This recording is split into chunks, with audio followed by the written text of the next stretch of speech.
Hey everybody, welcome back. And today I obviously have no makeup on my face because I want to do a review and demo and kind of high-low comparison of the Real Techniques beauty sponge and the actual beauty blender. I finally broke down. I went in to Sephora and bought the Beauty Blender Pro because I was really curious. I've been loving this sponge, but everybody raves about the Beauty Blender and I really wanted to see if it was worth the money. So this is going to be a high-low comparison. I'm going to apply my concealer and foundation and all that kind of stuff and really just share with you some thoughts that I have on the Beauty Blender in comparison to some of these other sponges that I use and really enjoy. So I've already got my primer on my face, so we're just going to go ahead and jump into it.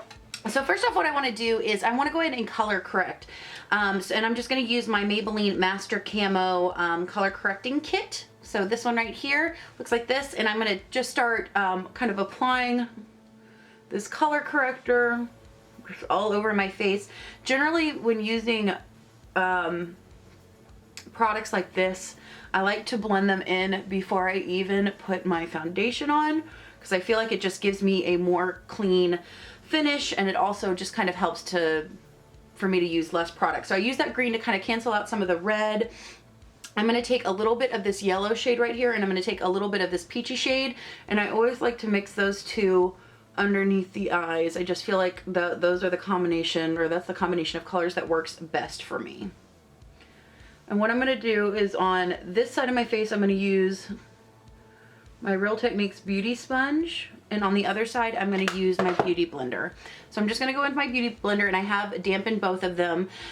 Just first impressions, this one is definitely a lot softer than this one, which is saying something because this one is pretty darn soft. So I'm just going to go in with that sponge and just start blending it into the skin. And I've got to say, I really love the Real Techniques sponge. I think it's just a beautiful product. Mine are like $5.99 or $5 depending on where I get them in my area. I know there can be up to like $7 in other places. And I think that's the reason why I've never gone in and bought a beauty blender. Just because it just seems so expensive. It's 20 bucks for a makeup sponge, and there are so many great ones out on the market right now. I will say, working around my eye, I really love that flat edge, just to get right up in my eye. I'm just going to blend this out. I find that this one is blending out these thicker concealers just a little bit more easily, but again, that was just that. So as far as blending out those color correcting concealers, I like this more, and I think because it's a little bit denser than this one, it does a better job of, just from what I'm seeing, of blending in the product, whereas this picks up a little bit more, which is not necessarily what you want when it comes to color correcting. So for foundation today, I'm going to use a combination of two of my favorite foundations. It's one of my favorite combinations ever. This is the Maybelline Superstay Better Skin Skin Transforming Foundation in Porcelain, and I like to mix it with the Maybelline Liquid Mousse Airbrush Finish in Natural Ivory. This one has more of a pink tone, this one has more of a yellow tone. I like to get a nice balance for both of those, so I'm just going to squeeze those onto my hand and mix them up. So it gets me just a nice neutral finish foundation, and I'm just going to start applying this everywhere. And generally I like using sponges with more full coverage foundation, so I'm not going to be shy. And so this time I'm going to start with the Beauty Blender. I'm going to start bouncing that into my skin. I will say with the Beauty Blender, I like the butt end right there because I feel like it just is really nice for really tapping on that makeup. I'm just blending it out pretty fast. And then I'm just going to take that beauty sponge and again just blend it in. I always thought this one was really super soft, and it is, but there is a difference between this one and the actual Beauty Blender. The Beauty Blender is actually much softer. I don't know if that's necessarily a pro or a con, because it seems to pick up a lot more of the foundation. Even more so than what I would like when using a full coverage foundation. So far, just looking at it, I really don't see that much of a difference. I'm going to add a little bit more. I'm going to do a second layer right in here just because I tend to always do that, just because that's where I get most of my redness and discoloration throughout the day. So just right around in here. Around my nose. So that Beauty Blender, that did layer it nicely. Just going to take it up and around. Now I'm just going to take the Real Techniques Beauty Sponge and just do the same thing. Alright, so that is the face without concealer. Looking at it, just looking at it in my mirror, I really don't see that much of a difference at all. Like, there's really no difference that I can tell. The Beauty Blender side as to the Real Techniques Beauty Sponge side. So let me do my concealer and we'll do some final thoughts. For concealer today, I'm going to use my Tarte Shape Tape in Fair. And I do, again, get a little bit of discoloration right around there. It's pretty stubborn, so this is such a great concealer to try out a new product with because it kind of just does everything on its own. So again, that beauty sponge is just blending it out beautifully, the Real Techniques, which I know I can always trust it to do. So let's go in with the Beauty Blender on this side.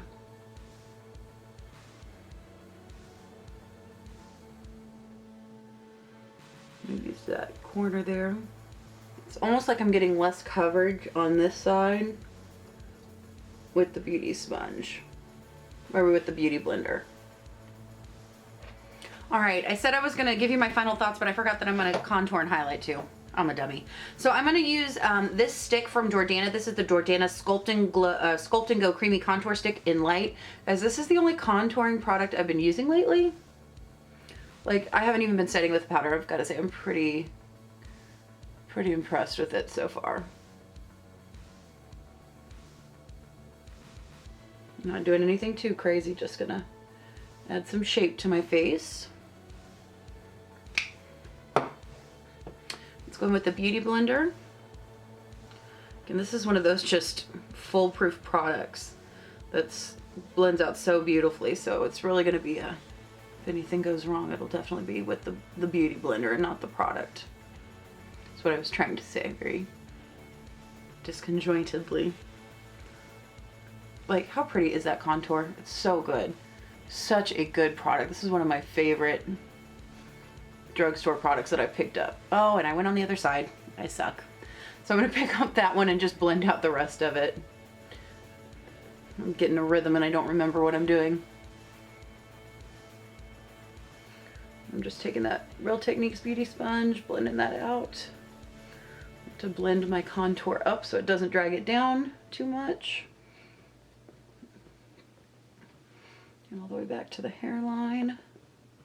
Again, I think they did a pretty comparable job as far as blending out the contour. Now for highlight today, sometimes I do like to do this before I set my face just because it adds a really nice kind of luminous base before I put any powder highlight on. I'm going to go in and I'm just going to go right on top of my foundation and put this is the Jordana Glow and Go Creamy Strobing Stick in Pearl Glow. I'm just going to pop this right on here. Alright, and then I'm just going to blend that out. So it just gives a slight kind of luminescence to the skin. And when you go and put that whatever powder highlight you're going to put on over it, it just kind of makes it pop a little bit more. Alright guys, so that's what the face looks like with the Beauty Blender on this side and the Real Techniques sponge on this side. Again, just from looking in my mirror, I really don't notice much of a difference, that I might have more of a coverage as far as concealer on this side. But as far as blending everything out goes, I think they're pretty comparable. I am going to do the rest of my makeup and then I'm going to be back and we can wrap up the video. Alright guys, so I've put on the rest of my face and I've got to say, You know, again, I used this one on this side and this one, the Beauty Blender on this side. I really don't see that much of a difference. I actually prefer this one because I feel like this one is just, I don't want to say flimsy because I don't think it is, but it's just, it takes up too much product, where I feel like this, for me, for the coverage that I generally want, I like it because it's not as porous. It's got a little bit more firmness to it, and I feel like it just applies product a little bit better. So overall, those are my thoughts on the Beauty Blender versus the Real Techniques blending sponge. I definitely prefer this. I love the flat side. I think it's great for getting around the eyes, and it, again, it gets more coverage than this little point does. I will say I wish they would come out with one that had the butt end on it, as well as the flat side, because that would just be ideal for me. So as far as that high-low comparison goes, do I think the Beauty Blender is worth $20 or $15 more than the Real Techniques blending sponge? I don't. I think it is way overpriced, just in my personal opinion. I know some people probably love this sponge, and that's fine. Again, it's all subjective, guys. I'm just sharing my opinion with you, but if I had to recommend one over the other, it would definitely be the Real Techniques. So yeah, let me know what you think down below. Do you even like using sponges? Do you prefer the Beauty Blender? Do you like the Real Techniques? What other sponge do you really like? You know, that maybe isn't either one of these, because I'd love to hear your opinions. But guys, thank you so much for hanging out, talking about makeup with me. As always, you guys are amazing. Have an amazing day. Have a wonderful week, and I'll see you next time.